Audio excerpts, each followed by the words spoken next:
Hey guys, welcome back to another video. So on Saturday, the Los Angeles Lakers finally acquired Anthony Davis from the New Orleans Pelicans, trading Lonzo Ball, Brandon Ingram, Josh Hart, the number 4 pick in Thursday's draft, as well as 2 other future first-round picks to get Anthony Davis.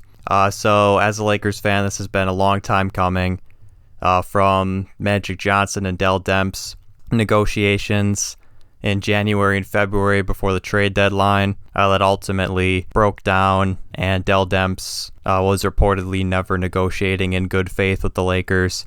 But finally, David Griffin was looking for the best deal possible, and that came from the Lakers.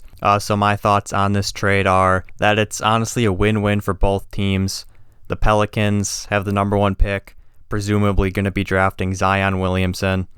Now they have the 4th pick that they can either use to draft another young player like DeAndre Hunter from Virginia, Jarrett Culver from Texas Tech, Darius Garland, even though he was out all of last year, from Vanderbilt, looks like a pretty solid guard. So they have a number of options they could use that pick for in the draft, or they could flip that pick.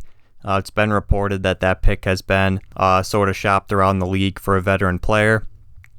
So they can either get another player if they're looking to make the playoffs already next season, or they could use that pick and sort of, build a young core, sort of like the Oklahoma City Thunder when they had Kevin Durant, Russell Westbrook, James Harden, Serge Ibaka, a decade plus ago. And the Pelicans also have really young players that are still developing that they got from the trade. Lonzo Ball's been injured, but if he can get his shot improved and he can continue to show that he's an exceptional passer, that can be a really good asset playing, in the pick and roll game with Zion Williamson or on the break in transition. Brandon Ingram, even though he's dealing with a blood clot situation, it seems like he's going to be able to recover from that. It won't be as devastating as like Chris Bosh's. So he's been improving year over year, even though he hasn't shown what many people wanted to see as a 2nd overall pick. He has improved year over year, especially towards the second half of last season. He proved that he can be a reliable scorer, especially when LeBron was out of the lineup.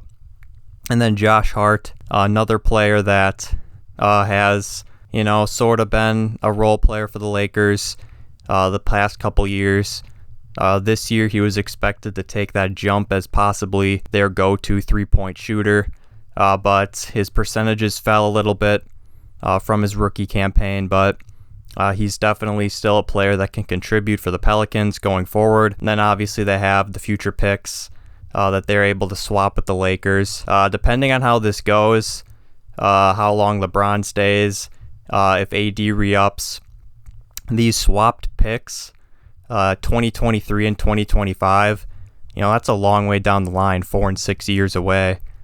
So even though the Lakers look like they're potential title contenders this year and for the next 3 to 5 years, in that 6th and 8th year window, or excuse me, that 4th and 6th year window that those swap picks are going to be able to be used for, we don't really know what the future will hold. Hopefully it's not a Brooklyn Nets situation where they traded those picks and Boston was able to get those high lottery picks from them. That's sort of the trade. The Lakers have Anthony Davis now. They're clearly in win now mode. They're projected to be, I think the odds came out, and they were 7-2 odds to win the 2020 championship with LeBron and AD. So it looks like they're clearly in win now mode. I personally hope that they don't go for a 3rd superstar like a Kemba Walker or Kyrie Irving.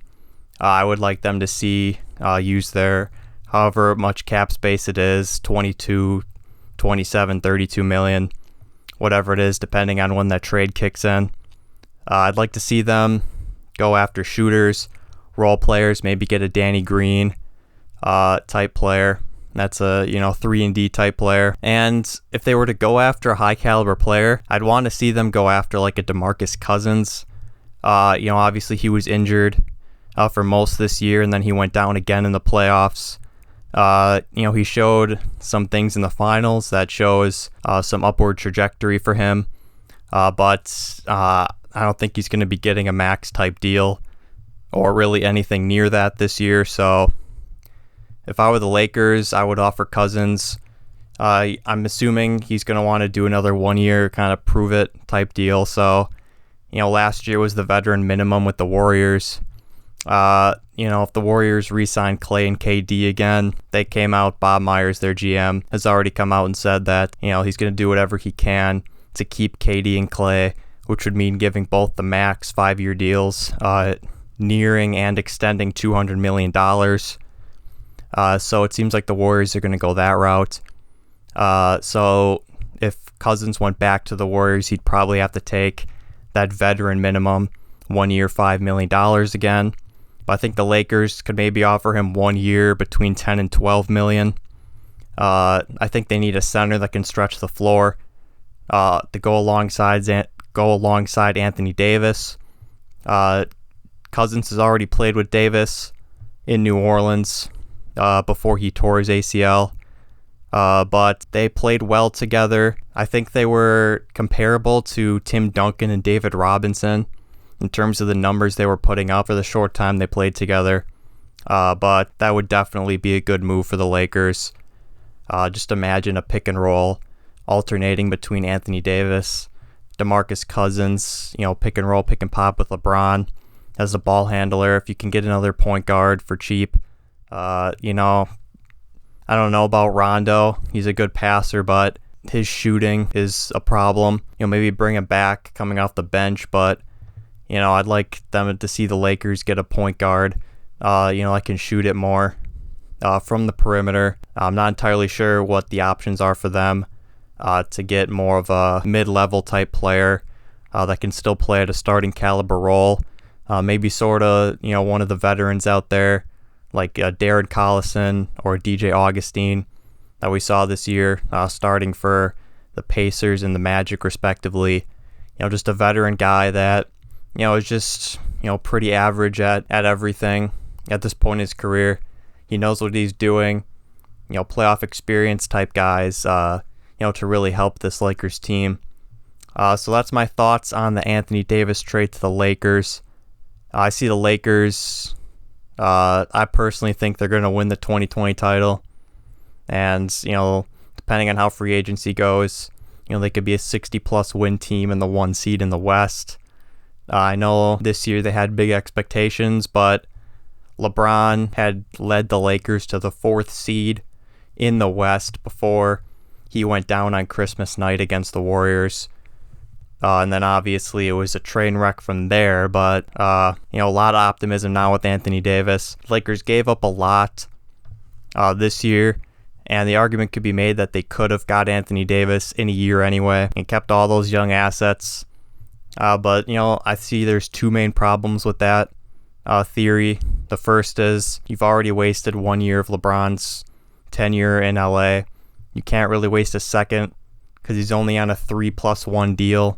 So you'd be wasting 66% of his time in LA because he's probably going to decline that 4th-year player option. And second is in the next year, 2-3 years, you'd have to pay Lonzo and Ingram anyway, and they're probably going to want high-valued contracts, even though they haven't played up to that potential yet. So you might have to let them walk anyway. So at least now you're getting a bona fide superstar that has made it clear that he's probably going to re-sign with the Lakers next summer. So I hope you guys enjoyed the video, and I will see you in the next one.